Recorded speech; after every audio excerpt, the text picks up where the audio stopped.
తుంగస్తనగిరితటి సుప్తముద్బోధ్య కృష్ణం పారార్చం స్వం శృతిశతశిరసిద్ధమధ్యాపయంతి సోచ్ఛిష్టాయాం సృజనిగళితం యా బలాత్కృత్య భుంక్తే గోదా తస్యై నమ ఇదమిదం భూయవస్తు భూయః. మన వ్రతంలో ఇవాళ 18వ రోజు. ఇంద్రియ నిగ్రహాన్ని అలవాటు చేసుకుని సత్సంగం వల్ల ఒక 10 మంది గోపికల్ని నిద్రలేపి దాని వల్ల కలిగేటటువంటి ఫలితమైనటువంటి శ్రవణ మనన నిధిధ్యాసనముల వల్ల అహంకార రాహిత్య స్థితి కలిగి ఒక ఆచార్య సమాశ్రయణం చేయడానికి తగినటువంటి మానసికమైన స్థితిలో ప్రాణాయామం చేసి ప్రాణమును మన వశంలో ఉంచుకొని మనసుని లోపల వైపు మళ్లించి స్వామి దగ్గరికి చేరాం, ఆచార్యుని దగ్గరికి.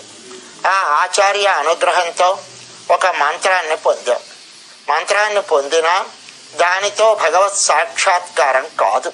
మరి ఏమవుతుంది అంటే ఆయన కనిపించినట్టుగా మనకు అనిపిస్తుంది. అదే మనకి నిన్నటి రోజు పాశురంలో మొదటి పడక మీద నందుడు, రెండవ దాని మీద యశోద, మూడవ దాని మీద కృష్ణ పరమాత్మ వేంచేసి ఉన్నారు అని చెప్పుకున్నాం. అంటే నందుడు అంటే ఆచార్యుడు, యశోద అంటే మంత్రము. ఆ పొందిన మంత్రము ద్వారా మనం తెలుసుకోవలసినది ఏమి అంటే భాగవత శేషత్వం. కనుక భగవంతుణ్ణి పొందడం కన్నా భాగవతుల్ని చేరడం అనేది ప్రధానమని, మనకి స్వామి యొక్క అనుగ్రహాన్ని పరిపూర్ణంగా మన మీద కలిగించగలిచిన వారు భాగవతులు అనే అభిప్రాయంతో భాగవతుల్ని సేవించామంటే బలరాముణ్ణి సేవించాం. తల్లిని సేవించి తల్లి ద్వారా మనము పరమాత్మని పొందాలి తప్ప తిన్నగా వెళ్లే ప్రయత్నం చెయ్యకూడదు అని సూచించారట. సూచించగానే ఈనాటి నుంచి ప్రారంభించి తల్లిని ప్రార్థిస్తున్నారు మనకి ఈ పాశురాల్లో. ఈ 18వ పాశురంలో అంటే మనకి పరమాత్మ పరమపదంలో వేయించేసి ఉన్నప్పుడు ఆయనకి దేవేరులు అని శ్రీదేవి, భూదేవి, నీలాదేవి అని 3 దేవేరులను మనకు చూపిస్తారు. అంటే శ్రీదేవి అంటే లక్ష్మీదేవి, లక్ష్మీదేవి, భూదేవి, నీలాదేవి అని 3 ప్రధానమైనటువంటి దేవేరులు. వారితో కూడి ఉంటాడు స్వామి. ఇంకా ఈ లోకంలోకి అవతరించినప్పుడు ఆ వ్యూహమూర్తులుగా ఉన్నప్పుడు శ్రీదేవి, భూదేవి మాత్రమే ఉంటారా పాల్కడల్లో శయనించి ఉన్న స్వామి దగ్గర. ఇంకా ఈ లోకంలో ఆయన కృష్ణుడిగా అవతరిస్తే రుక్మిణిగా, సత్యభామగా, రాధగా ఒక్కొక్క ప్రాంతంలో ఒక్కొక్క స్త్రీమూర్తిని మనం ప్రధానంగా చెప్పుకుంటాం కనుక అలాంటి ఆ రూపంగా ఆమె కిందకి అవతరిస్తుందట ఆయనతో పాటుగా. రామునిగా అవతరిస్తే సీతమ్మగా వస్తుంది తల్లి. ఇలా మనకి ఎక్కడైనా సరే ఆ లక్ష్మీదేవికి అంగములైన వారే మిగతా భార్యలందరూ అన్నారు. ద్రావిడ సంప్రదాయంలో నీలాదేవిని ప్రధానంగా చెప్తారు. ఈ నీలాదేవినే మనకి భాగవతంలోకి అని చూస్తే నాగ్నజితి అంటారు. ఈ నాగ్నజితి అనే ఆమె మనకి ఇక్కడ నీలాదేవి అని పిలువబడుతుంది. అంటే భగవంతుడు ఆమె యొక్క సౌందర్యానికి మోహపడి ఒక 7 ఎద్దులను కలిపి కట్టి వాటిని వశం చేసుకుని ఆ పణం ద్వారా తల్లిని పొందేడట కృష్ణ పరమాత్మ. యశోద యొక్క తమ్ముడైనటువంటి కుంభుడు యొక్క కూతురు ఈమెని నాగ్నజితి అంటారు. నప్పిన్న అంటారంటే మంచి పిల్ల అని అర్థం. ఆమెనే నీల అంటారు. కనుక నీలాదేవిని లేపుతున్నారట ఈ రోజు. ఈమె నందగోపుని యొక్క కోడలు. మనకి ఈ పాశురాల్లో అన్నిట్లోనూ కూడా ఎవరిని చెప్పినా ఆ నందగోపుల యొక్క సంబంధంతో చెప్పడం అనేదాన్ని మనం చూస్తున్నాం. ఇప్పుడు నీలాదేవిని కూడా ఆ నందగోపుని యొక్క సంబంధంతో చెప్తున్నారట. అంటే పరమాత్మని పొందాలి అంటే ఎవరి యొక్క అనుగ్రహంతో మనం పరమాత్మని పొందగలం అంటే లక్ష్మీదేవి యొక్క అనుగ్రహం. తల్లి శ్రీ అని పిలువబడే ఆమె యొక్క పురుషకారంగా మనం స్వామిని పొందగలం. పురుషకారము అంటే పురుషనోతి, ఆయన పురుషుడిగా చూస్తుందట.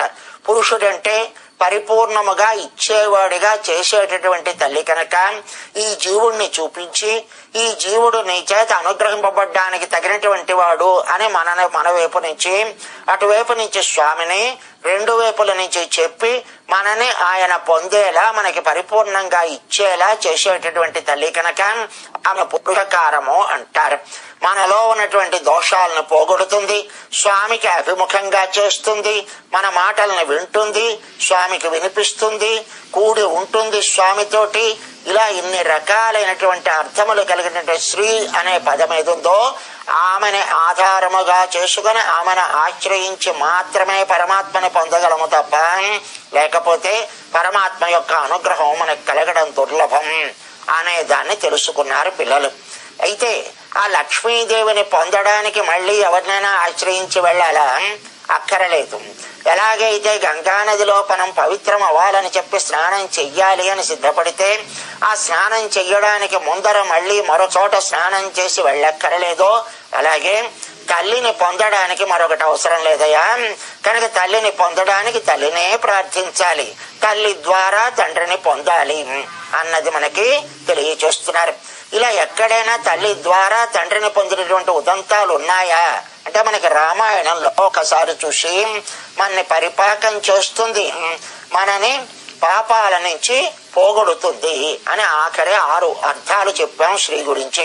అయితే రామాయణంలో లక్ష్మణ స్వామి ఒక్కసారి ఆ స్వామిని రామచంద్ర ప్రభువుని ప్రార్థిస్తే నేను కూడా మీతో పాటు అరణ్యానికి వస్తాను అంటే ఆయన అంగీకరించకపోతే అప్పుడు పాదాలు పట్టుకున్నట్ట గాఢం నిపీడ్యాం. దేన్ని గాఢం అంటే రాముని యొక్క పాదాలని గట్టిగా పట్టుకొని సీతామువాచ అతియశ అంటారు. సీతతో మాట్లాడేట అంటే సీత వైపు చూసి ప్రార్థించేట. రాఘవంచ రాఘవుడికి కూడా చెప్పాడు. అంటే ఏది ప్రధానం అంటే అతియశ మంచి కీర్తి కలిగిన వాడు అన్నారు. ఏమిటా యశస్సు అంటే ఎలా భగవంతుణ్ణి పొందాలో పరిపూర్ణముగా తెలిసినవాడు, ఎవరిని ఆశ్రయించాలి, తల్లిని ఆశ్రయించాలి అన్నది తెలిసినవాడు కనుక అలాంటి లక్ష్మణ స్వామి పాదాలే మనకు ఉపాయం. ఇది స్వామి కానీ తల్లి ద్వారా మాత్రమే స్వామిని పొందగలం, కానీ వేరొక రకంగా పొందలేము అన్నదాన్ని తెలియజేశారు. హనుమ సీతమ్మను వెతకడానికి లంకా నగరానికి వెళుతూ నమోస్తు రామాయ స లక్ష్మణాయ అన్నాడు. రాముడికి నమస్కారం, లక్ష్మణుడికి నమస్కారం, ఈ రెండు బాగున్నాయి. దేవ్యై చ తస్యై జనకాత్మజాయై అంటాడు. ఆ దేవి అయినటువంటి జనకాత్మజ అయినటువంటి సీతమ్మకి నమస్కారం, నీ యొక్క దర్శనాన్ని నాకు అనుగ్రహించు తల్లి అని ప్రార్థిస్తున్నట్ట. ఎందుకని ఎలాగైతే ఆ జనకునికి ఆ యజ్ఞవాటిలో దొరికేవో అలాగే నాకు కూడా నువ్వు అనుగ్రహించి నాకు దర్శనం ఇవ్వాలి తప్ప నా అంతటి నేను ప్రయత్నించి నిన్ను పొందలేనమ్మా, కనుక నువ్వు నాకు దర్శనం ఇయ్యి అని ప్రార్థించేట హనుమ అన్నారు. ఇంకా ఆవిడ దగ్గర ఉంటే ఎలా ఉంటుంది, ఆవిడ కాని దగ్గర లేకపోతే ఎలా ఉంటుంది? మనం చేసినటువంటి పాపాలకి శిక్ష అన్నదాన్ని కాని చూస్తే మనకు కాకాసురుడు రావణాసురుడు ఇద్దరు ఒకేలాంటి అపచారం చేసినప్పటికీ వధార్హమపి కాకుత్సహ కృపయా పర్యపాలయత్.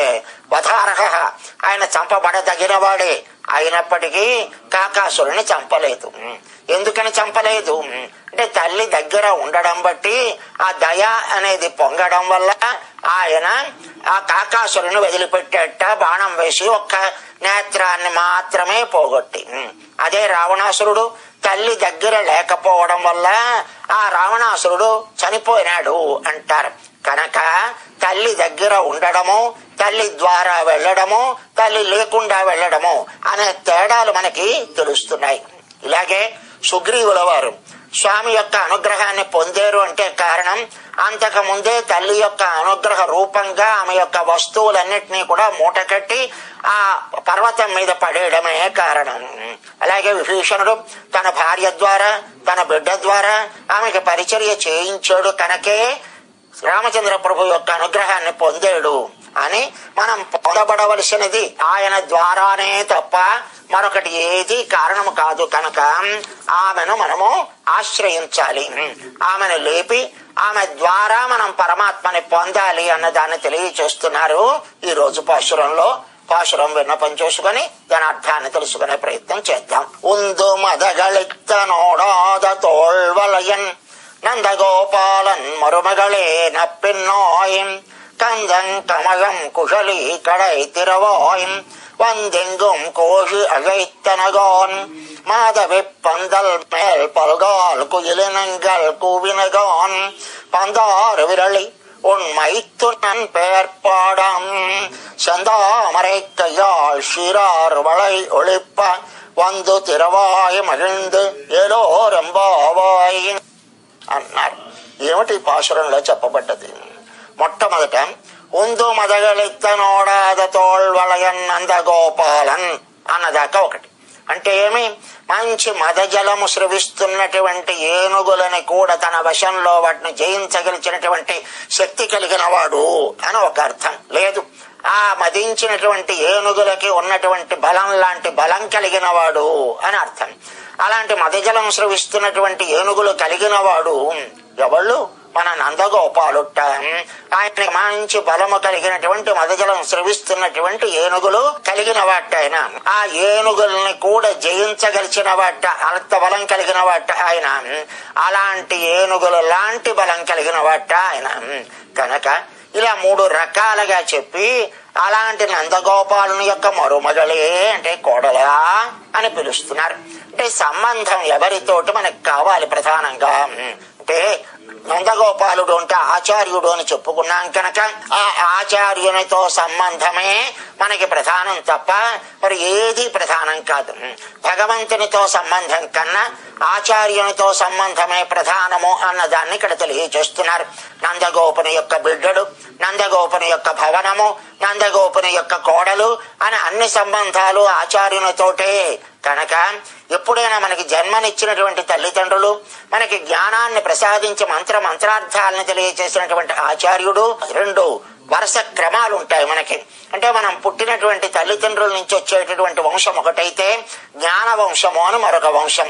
కనుక మనకు ఆచార్యులను ఎక్కడికైనా పెద్దల దగ్గరికి వెళ్లి మన యొక్క గోత్రాన్ని చెప్పి నమస్కారం చేసిన తర్వాత ఎవరికి చెందిన వారము అనే దానికి చెప్పినప్పుడు మన ఆచార్యుని యొక్క నామధేయాన్ని చెప్పి వారి యొక్క శిష్యుణ్ణి నేను అని చెప్పుకోవాలట. కనుక ఎవరి తాలూకా? భగవద్ రామానుజులకి సంబంధించిన వాడిని అని చెప్తారు. అలాగే ఇక్కడ కూడా ఆచార్యుని యొక్క ప్రాధాన్యాన్ని మనకి తెలియచేస్తూ అలాంటి ఆచార్యుని యొక్క కోడలు అని ఆమెని చెప్తున్నారు. అంటే ఇలా ఎక్కడైనా ఆచార్యుని యొక్క సంబంధాన్ని తెలియచేసి మన సీతమ్మ ఎక్కడైనా అన్నదా అంటే అన్నదయ. ఏమన్నదట? హనుమతో చెప్తూ స్నుషా దశరథస్యాహం అంటారు. నేను ఆ దశరథుని యొక్క కోడలిని, తర్వాత జనకుని యొక్క పుత్రికను, తర్వాత రాముని యొక్క భార్యను.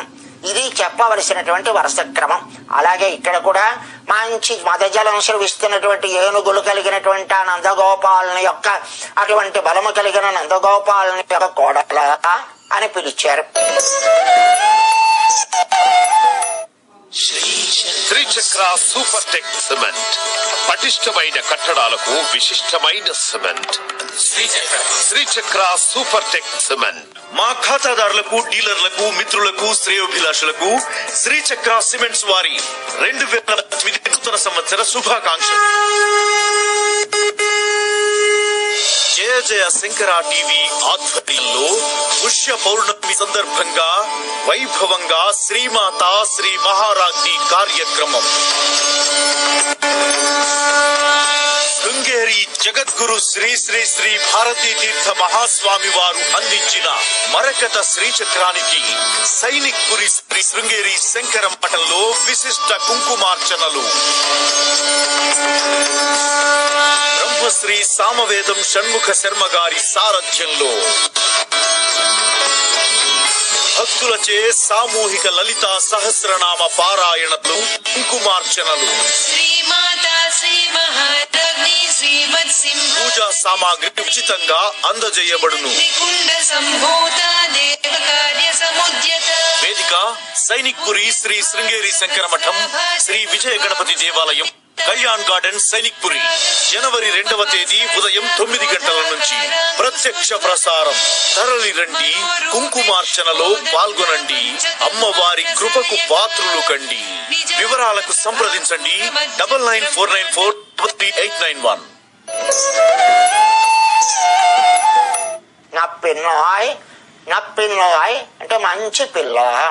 మంచి పిల్ల అంటే భగవంతుని యొక్క అనుగ్రహాన్ని పరిపూర్ణముగా పొందినటువంటి పిల్ల. ఈమె సౌందర్యానికి వశపడి ఆయనే 7 ఎద్దులను కలిపి కట్టి ఆమెను పొందినటువంటి ఐశ్వర్యం అంటే గొప్పతనము కలిగినటువంటి పిల్ల. స్వామిని తప్ప వేరొక దాన్ని ఆశ్రయించినటువంటి పిల్ల అని మనకి ఆకారత్రయ జ్ఞానము అంటారు. అంటే ఆయనకే నేను శేషభూతుడను, ఆయనే నాకు భోగ్యము తప్ప వేరొకటి ఏది భోగ్యము కాదు. ఆయన యొక్క అనన్య శేషత్వము, అనన్య శరణత్వము, అనన్య భోగ్యత్వము అనే 3 లక్షణాలు మనకు కలిగి ఉండాలట. దాన్ని ఆకారత్రయము అంటారు. అలాంటివన్నీ కలిగిన పిల్ల కనుక ఈమె నప్పిన అన్నారు. అంటే నీలా అని అర్థం. అంటే కోడలా అని పిలుస్తున్నారు. పిలిచి కందం కమలం కుగలీకడ తిరవోయ్ కుగలి అన్నారు. సుగంధంతో పరిమళిస్తున్నటువంటి కేశపాశములు కలిగిన దానా, నీ యొక్క దర్శనాన్ని మాకు అనుగ్రహించు అని ప్రార్థించారు. ఎంగు కోడి అగైత్తనగోన్, కోళ్ళన్నీ కూడా ఒక కోడి కాదు. అంటే తెల్లవారడానికి గుర్తుగా ఒక పక్షి చేసేటటువంటి కూత మనకి వినిపించాలి కనుక ఆ కోళ్ళున్నాయే, మన ఊళ్ళో ఉన్నటువంటి కోళ్ళన్నీ కూడా వచ్చేసాయి. ఎక్కడికి? నీ ఇంటి ప్రాంగణానికి వచ్చి అన్ని కూడా ఒక్కసారి ఆ ఆలాపన చేస్తున్నాయి. అంటే వాటి యొక్క ధ్వనిని చేస్తున్నాయి అన్నారంటే కోడి కూతలు కూస్తున్నాయి అని చెప్పిందట. మన ఊళ్ళో కోళ్ళు మీ యొక్క సంచారం వల్ల ఎప్పుడూ మేలుకనే ఉంటాయి కనుక అది ఒక మనకి నిర్ధారణగా చెప్పుకుందికి లేదు అంది కాబోలు లోపల పిల్ల. మరొకటి చెప్తున్నారు.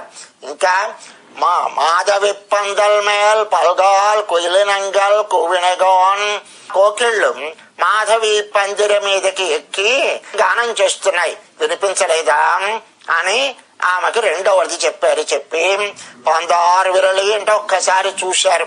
ఆమె లోపల పడుకొని ఉంది. ఎలా పడుకుందట?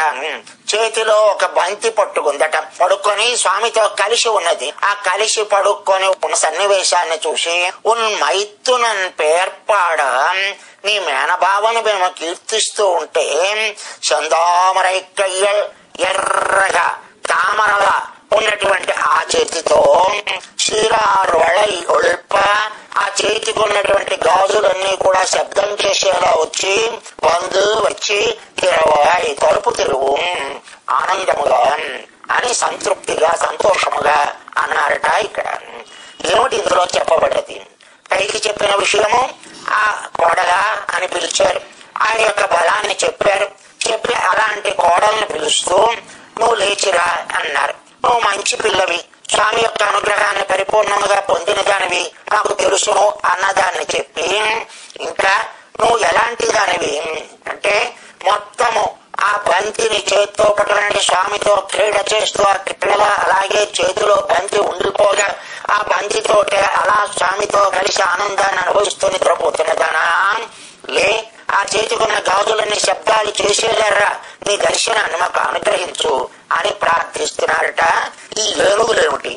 ఈ ఏనుగులకు ఉన్న బలమేమిటి? మన నందగోపాలుడికి ఏనుగులకు ఉన్న బలం లాంటి బలం ఉన్నది అని ఎక్కడైనా మనకి తెలియబడ్డదా? భాగవతంలో ఎక్కడా లేదే.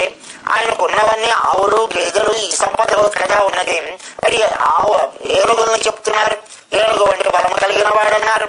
ఏనుగు కూడా వశం చేసుకోగలిగినటువంటి బలం కలిగిన వాడు అంటున్నారు. ఇంకా ఏనుగులు కలవాడు అంటున్నారు.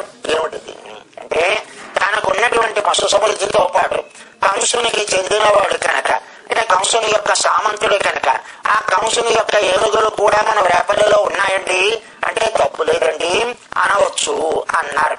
మరి ఆయన బలమో? బలానికి ఉందండి. ఎప్పుడైనా బలం అన్నది మనం చూడాలి అంటే కంసుడికి సామంతుడిగా ఉన్నాడు, కానీ కృష్ణ పరమాత్మని తన దగ్గర ఉంచుకున్నాడు. ఏం కంసుడు తిన్నగా ఆజ్ఞాపించిన అందుని ఆ కృష్ణుడిని నాకు అప్పచెప్పు అనొచ్చు కదా, సామంతుడిని అనలేకపోతున్నాడు. ఎందుకని అనలేకపోతున్నాడు అంటే ఈ యొక్క బలానికి భయపడి కప్పం కట్టేదాకానే ఆయనకి చక్రవర్తిత్వం తప్ప తన రాజ్యంలో అంటే తన రేపల్లిలో ఆయన మాట చెల్లుబాటు ఎలా కాదట. నందగోపాలుని యొక్క మాటే అక్కడ చెల్లుబాటు తప్ప కంసుని యొక్క మాట కాదు. ఆయన వరసగా ఒక్కొక్కళ్ళని పంపించి కృష్ణ పరమాత్మ లేకుండా చెయ్యాలి అని ప్రయత్నిస్తున్నాడు తప్ప తన తిన్నగా యమునా నది దాటి యువతలకు వచ్చి కృష్ణుడిని చంపే ప్రయత్నం చేయలేదు. నందగోపాలను దగ్గర భయం చేతట. ఏం చేత ఈయనంత బలం కలిగిన వాడు అని ఆయన యొక్క బలాన్ని చెప్పారు. కాదండి, ఎప్పుడైనా బిడ్డడికి ఎవరి నుంచి సంక్రమిస్తాయి ఆ లక్షణాలు అంటే తండ్రి దగ్గర నుంచే సంక్రమిస్తాయి కనుక బిడ్డడైనటువంటి కృష్ణ పరమాత్మ ఏనుగును దాన్ని చంపాడండి.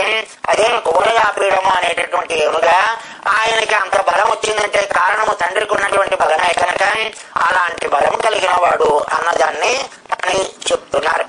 ఏనుగులు కలిగిన వాడు అంటున్నారే, ఈయనకి ఏనుగులు ఉన్నాయా అంటే ఉన్నాయి. ఏమున్నాయట అంటే మన కృష్ణ పరమాత్మ అనేటటువంటి ఏనుగు కలిగిన వాడు అంటే ఈయన గున్న ఏనుగు పిల్ల అయినా కనుక గున్న ఏనుగుని కలిగిన వాడు అని లేపారు. ఆమెను లేపి ఆమె యొక్క పరిమళము వ్యాపిస్తోంది. కేశపాశముల యొక్క పరిమళం. కేశములు అనగానే వ్యామోహాన్ని కలిగించేది కేశములు.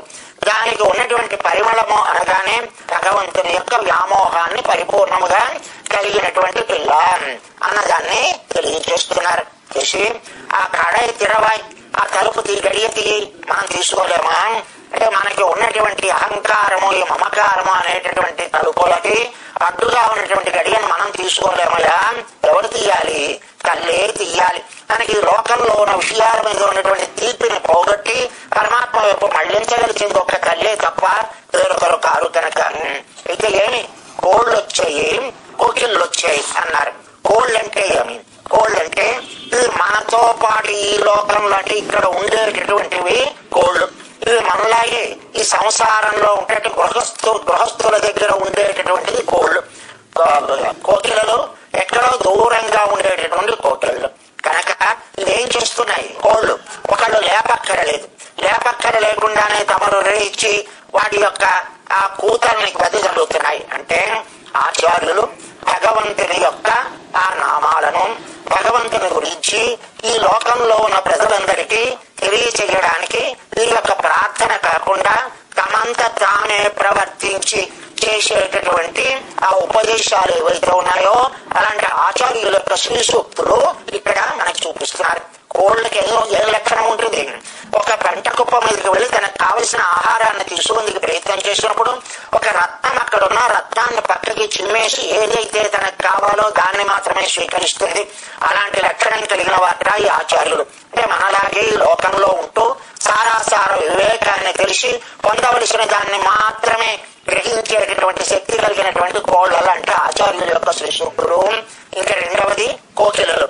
కోకిలలు అంటే పరభృతములు అంటారు. అంటే కోకిల తనంతా తన గుడ్డుని పొదగలేదు. కాకి యొక్క గూట్లో పడితే కాకి దాన్ని పొదుగుతే అప్పుడు కోకిల స్వరాన్ని విని అది పైకి తోసేస్తుంది కనుక వాటిని పరభృతములు అంటే ఒక్కదాని చేత పెంచబడ్డవి.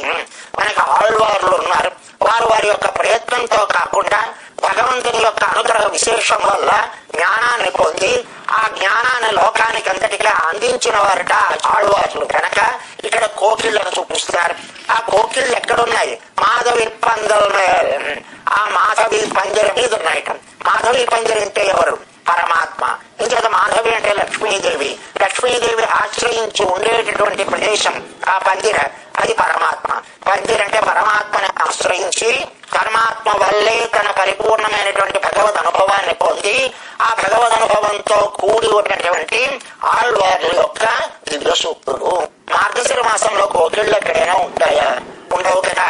మరి ఇలా చెప్పిందేమి అంటే లోపల ఉన్న అర్థం తెలుసుకోవాలయా.